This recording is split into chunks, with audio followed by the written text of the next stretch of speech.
ఇవాళ ఒక ఎక్స్కావేషన్ చేద్దాం. ఎక్స్కావేటింగ్ ద ట్రూత్లో. అది నా పేరు భరద్వాజ్.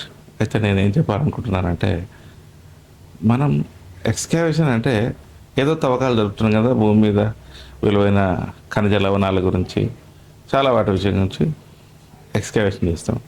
ఇవాళ మన మెదడు లోపల మన ఆలోచనలు ఎక్స్కావేట్ అంటే తవ్వడం, ఈ తవ్వకాలు మన మెదడు ఎలా ఉంది, మెదడు యొక్క పనితనం ఎలా ఉంది, ఇది రెండు మాట్లాడుకుంటే ఏం జరగబోతాయి, ఏం జరుగుతుంది, గతంలో ఏం జరిగింది, లేదా ఇప్పుడు ఉదాహరణకి మనకు తెలిసి భారతదేశం కొన్ని లక్షల సంవత్సరాల పూర్తి చేసుకున్న దేశం, హిందూ దేశం. మనకు ప్రతిదీ ఆధారాలు ఉన్నాయి, ఇవి ఉన్నాయి. అయితే ఇలా అదే ఉదాహరణకి వేరే కొన్ని దేశాలు ఉన్నాయి. వాళ్ళకి కొందరికి 200 సంవత్సరాలైంది, కొందరికి 500 సంవత్సరాలైంది, కొందరికి 2000 సంవత్సరాలైంది. అదే మనకు అట్లా కాదు, కొన్ని లక్షల సంవత్సరాలైంది. అయితే ఇక్కడ ఇలా అంటే ఇప్పుడు ఉదాహరణకి తవ్వకాలు జరుపుతున్నాం. తవ్వకాలు అంటే ఏదంటారు, ఎక్స్కావేటర్తోనే తవ్వితే తవ్వకాలు కాదు, అన్ని తవ్వకాలే. ఉదాహరణకి మనం భారతదేశంలో ఉన్న ఇతిహాసాల వైపు వెళ్తే తవ్వకమే, హనుమాన్ చాలీసాను అర్థం చేసుకుంటే తవ్వకమే, గాయత్రి మంత్రాన్ని ఏమంటారు అర్థం చేసుకోవడానికి ప్రయత్నం చేస్తే తవ్వకమే.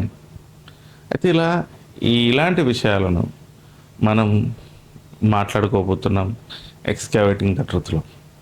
అయితే ముఖ్యంగా ఎక్స్కావేషన్ అనేది మనం ఎందుకు మొదలుపెట్టినట్టు అంటే, ఒకసారి ఈ సోల్ అండ్ మైండ్ రెండు కలిపి కనెక్ట్ చేసి మాట్లాడుకుంటుంటే వాటి వల్ల వచ్చే ఫలితాలు చాలా అద్భుతంగా ఉంటాయి. ఇలాంటి అద్భుతమైన ఫలితాల గురించి చాలామంది బయట ఏమంటారు మెంటార్స్గా ఉన్నారు, లేదా ప్రముఖ కౌన్సిలర్స్గా ఉన్నారు, లేదా సైకియాట్రిస్ట్గా ఉన్నారు, సైకాలజిస్ట్గా ఉన్నారు, ఇలా వివిధ రకాల సెగ్మెంట్లో ఉన్నారు. ఏమంటారు మైండ్ కోచ్గా ఉన్నారు, ఇలా చాలామంది ఉన్నారు. అయితే చాలామంది దగ్గరలో మనకు నచ్చిన వాళ్ళని సెలెక్ట్ చేసుకొని ఒక మెంటర్గానో లేకపోతే ఒక మంచి మోటివేటర్గానో సెలెక్ట్ చేసుకొని మనం దాంట్ని ఎంజాయ్ చేయడంలో ఉన్న కిక్ను ఇక ముందు ఎక్స్కావేటింగ్ ద ట్రూత్ ద్వారా ఎంజాయ్ చేద్దాం.